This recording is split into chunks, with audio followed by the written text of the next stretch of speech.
આજે જસરા ગામની અંદર હૃદય હચમચાવી નાખે એવી દુઃખદ ઘટનાના સમાચાર આવ્યા છે. હું બહાર હતો અને ગામમાંથી કેટલાક મિત્રોના અને એના ફોન આવ્યા કે ગામની અંદર આવી ઘટના ઘટી છે.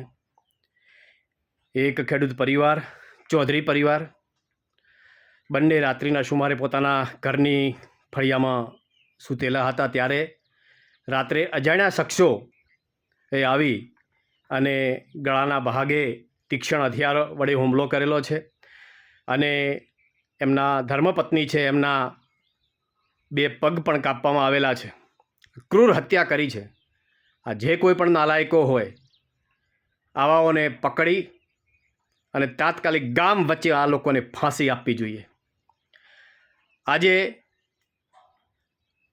ગુજરાતની અંદર આવી ઘટનાઓ વારંવાર બનતી હોય છે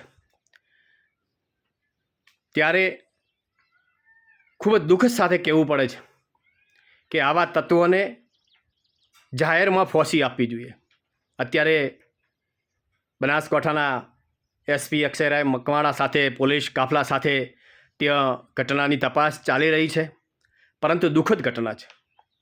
શબ્દો કહી શકાતા નથી એવી ઘટના છે અને હું તો માંગ કરું છું કે આવા તત્વોને તાત્કાલિક પકડીને જાહેરમાં ફાંસી અપાશે ત્યારે જ એમની આત્માને શાંતિ મળશે. ભગવાનને પ્રાર્થના કરું છું કે જેઓની ક્રૂર હત્યા થઈ છે એ આત્માઓને ભગવાન શાંતિ આપે અને પરિવારજનોને આ આઘાત સહન કરવાની શક્તિ આપે તેવી પ્રાર્થના કરું છું.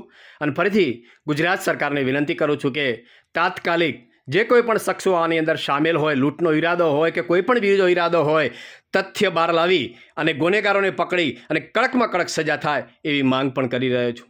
ફરીથી એમના આત્માને ભગવાન શાંતિ આપે તેવી પ્રાર્થના કરું છું. ઓમ શાંતિ.